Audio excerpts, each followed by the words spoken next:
nestled in this jungle. I lived in this little, we called them glamps. And that was the beginning of me, of who I am today. That's when I woke up to my calling. And they'll wake up one day and they'll be like, oh my gosh, I'm here. I am here. I have arrived. This is where I'm meant to be.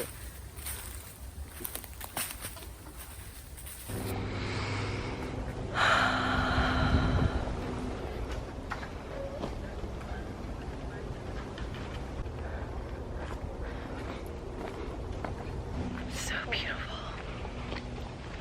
So, what is my story?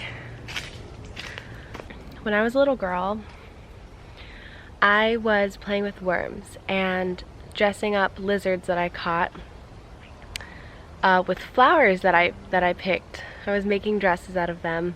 I was always hanging upside down from large trees like this and just like getting dirty and rolling in the mud. And my parents were always like, Catherine, close your legs, or Catherine, sit up straight, you know, like be more ladylike. Because I was just like, I was a wild child. And that sense of wildness is still in me today. It's just a little more honed in. And this sense of connection that I've always felt with the natural world, I know what it's called now. I know what that is. And it has fueled my life. It has given me direction and purpose and meaning. So I first started getting into this world more intentionally as an adult in college. I joined this club called the FGCU Food Foresters, and we have an FGCU Food Forest. FGCU is the college that I went to. I just graduated last May. It's February now.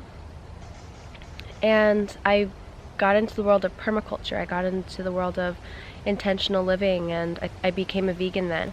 I became a minimalist. I became a zero waster. I started taking on all of these things that I resonated with, all of these things that just helped me become even closer to the earth than I was then. And here I am a few years later, and that was the beginning of me, of who I am today. I feel like that's when I was born. That's when I woke up to my calling. And now I own a zero waste shop called Conscious Space. And the reason I opened this shop is because I felt so disconnected to my environment. That natural sense of wild I had in me was not being fueled by the corporate environment I was working in, by the city that I was going to school in, you know, with a McDonald's on every corner, banks on every street. It just wasn't fueling me. So as soon as I graduated, I up and left. I went to Maui. I worked on an organic permaculture project. It's a farm, but it's not a farm. It's this beautiful Sorry, my camera died. I went to Maui and I worked on this farm that can only be described as enchanting.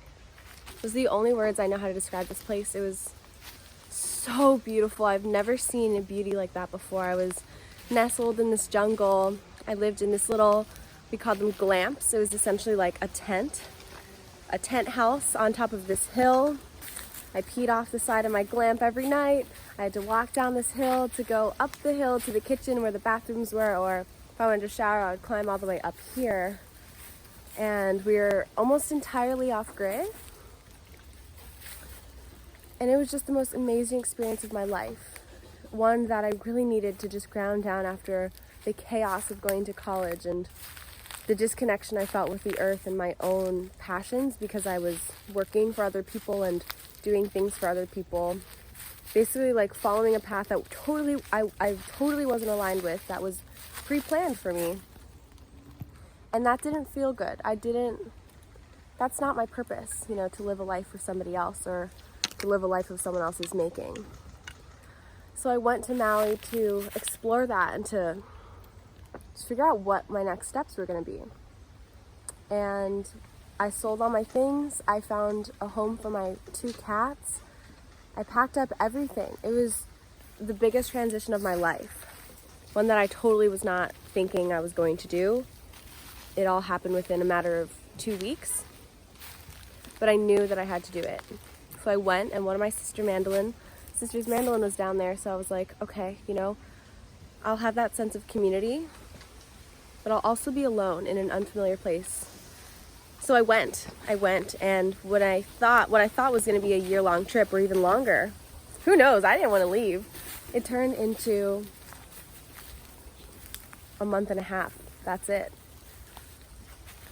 And the reason is I felt somewhat selfish. I felt like I could have died and retired and then died there because of how beautiful it was and how connected I was to myself and the earth.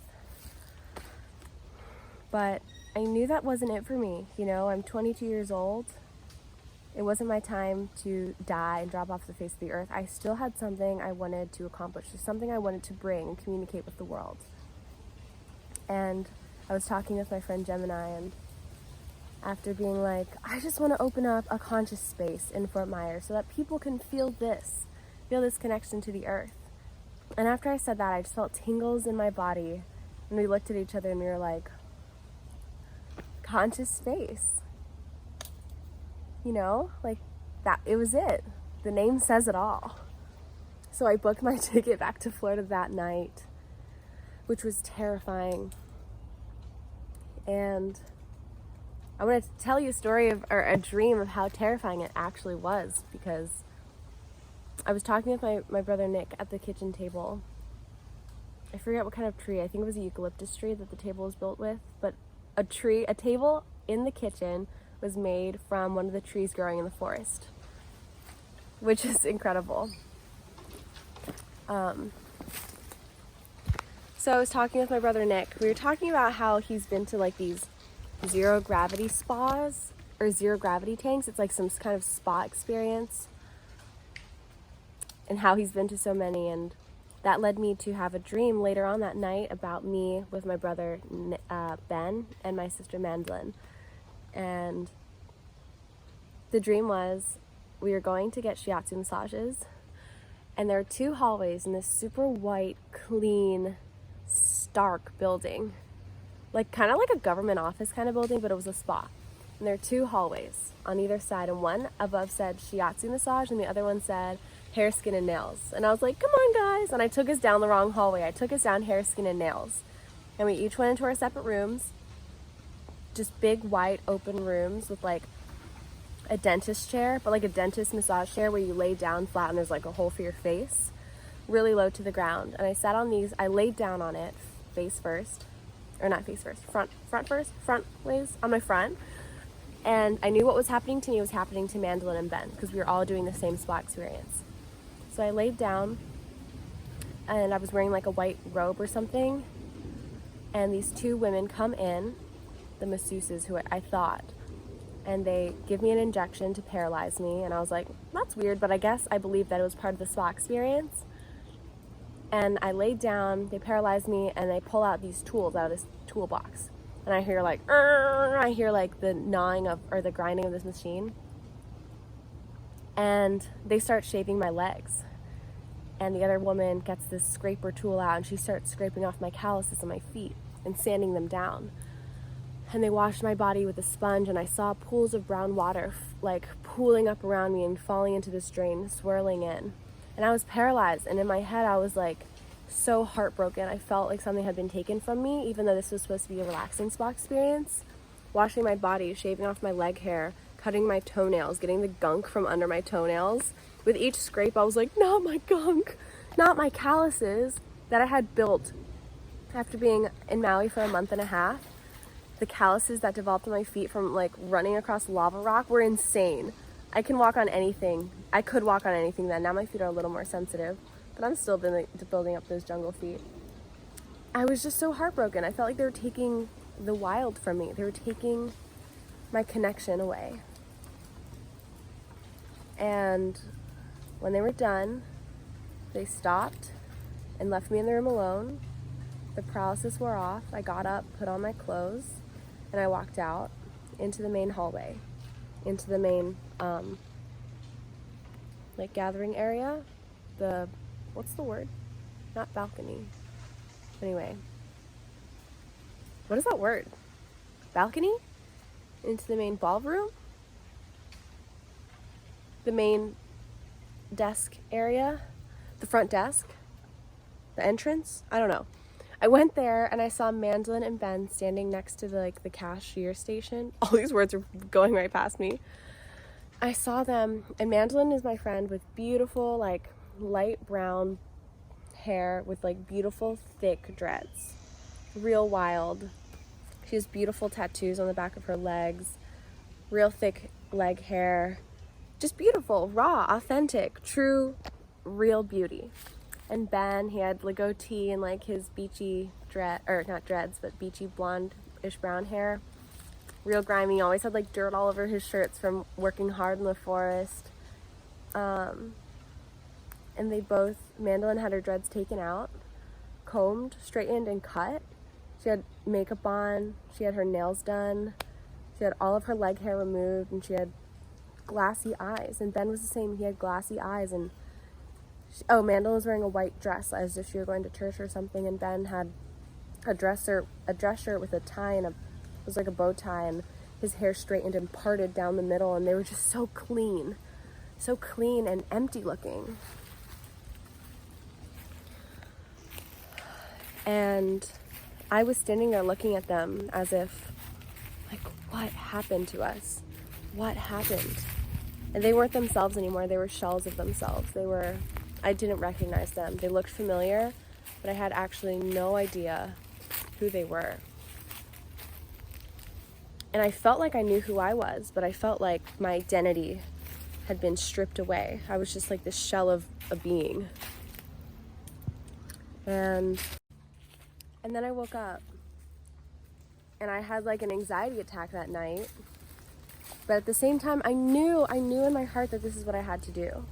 So I did. I came back with that fear in mind. I knew that I wouldn't let myself. I pledged to myself, I promised I would not lose that sense of connection. No matter where I lived, no matter who my friends were, no matter what I was doing with my time. I wasn't foraging for fruit or making Thursday lunches for people in the community out of taro and Bailey wraps. I wasn't doing any of the jungle stuff anymore. But no matter what, I would keep my sense of my wild. I would keep who I am in my heart, who I feel more connected with. The part of me that is this tree. So I wanted to keep that, and I have. But it's hard sometimes. And that was just one of the challenges that came up while starting this. But now here I am, filming in this beautiful forest, working at a place that I created from my bare hands. So I just want to share a little bit about my journey with you guys, and that the food forest is where I was born.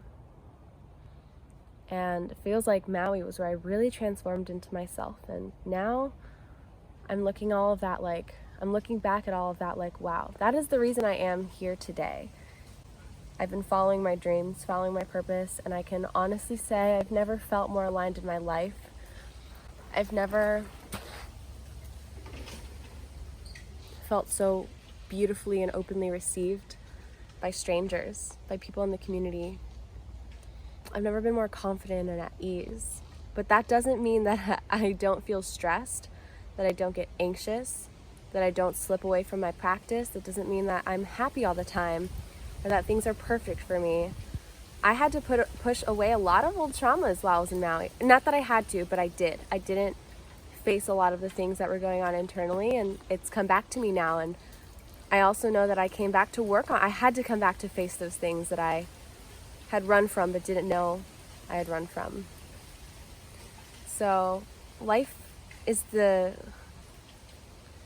beautiful harmony of those two things, the yin and that yang, the good and the bad, the light and the dark. It's all beautiful. It's all a part of the process. And I think that is what I'm here to learn. But yes, I'm Kathy.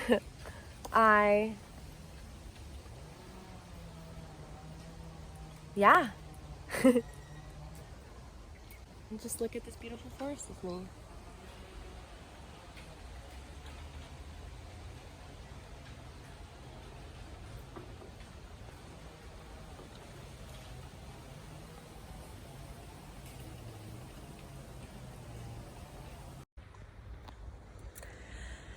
That's about it. Thank you for listening to my story. There's so much more, but I just wanted to share that little bit with you. Yeah, so on this page I'm going to be talking about ways to get in touch with your wild, because we all have it. We just have to find what's best suited for us. And there is no linear path. Whatever you feel called to do, do. And if that's not what you think it's supposed to look like, rewrite the script.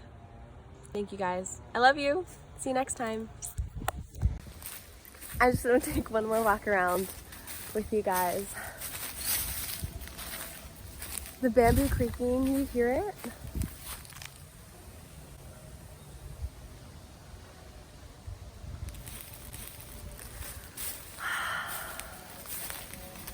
Find those places, find those people that you feel called to find.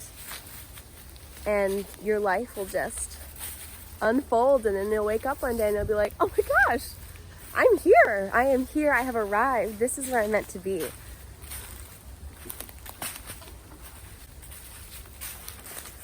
It's a beautiful thing. But again, it's never perfect. But it is. That's all. Bye.